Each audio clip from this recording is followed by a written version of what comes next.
ఇక్కడ కూడా నేను స్పష్టంగా మెన్షన్ చేయవలసినటువంటిది, ఎన్డీఏ కూటమిలో ఉన్నటువంటి జనసేన పవన్ కళ్యాణ్ గారు చాలా ఉందాతనంతో వ్యవహరించి ఈ కూటమికి సహకరించారు. అదేవిధంగా బీజేపీ పార్టీ, నరేంద్ర మోడీ గారి నాయకత్వంలో బీజేపీ పార్టీ కూడా ఈ కూటమిలో చేరి ఆంధ్రప్రదేశ్లో ఈ రకంగా విజయానికి సహకరించారు.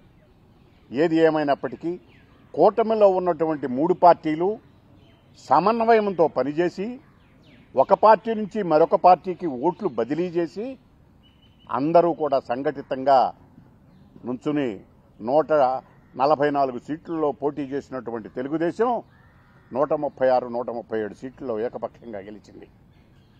21 స్థానాల్లో పోటీ చేసిన జనసేన 21 స్థానాల్లోనూ విజయదుందుబి సాధించింది. 10 స్థానాల్లో పోటీ చేసినటువంటి బీజేపీ 8 స్థానాల్లో పోటీ చేసింది, గెలిచింది. ఇన్ని చోట్ల ఈ రకంగా అందరూ సమన్వయంతో ఎన్డీఏ కూటమి పనిచేసి డెల్టా శ్రీహరి పంచతులసి కరోనా తర్వాత వచ్చే సైడ్ ఎఫెక్ట్స్ ని నీటుగా ఎదుర్కొని శరీర ఆరోగ్య అభివృద్ధికి సహాయపడుతుంది.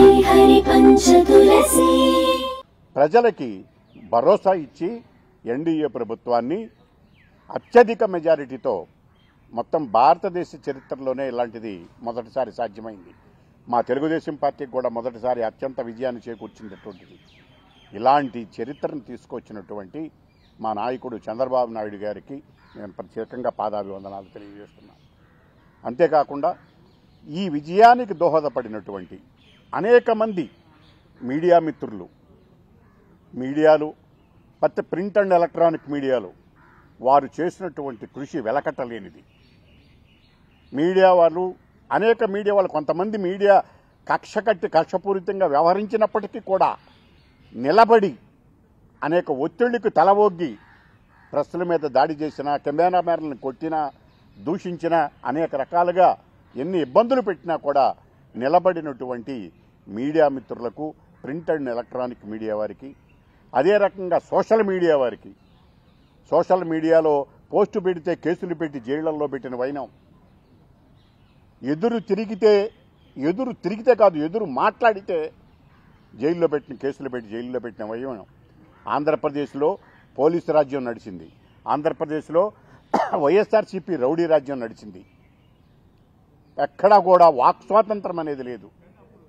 దాని నుంచి విముక్తి పొందటానికి ప్రజలు కసిగా ఓటేశారు. జగన్మోహన్ రెడ్డి కక్ష కట్టి ప్రజల మీద దాడులు చేస్తుంటే ప్రజలు కసిగా వాళ్ళ మనసుల్లోనే ఆ బాధను దిగమింగుకుని తిరిగి మళ్ళీ తెలుగుదేశం పార్టీని, ఎన్డీఏ కూటమిని అధికారంలోకి తీసుకురావడం అనేటటువంటి జరిగింది.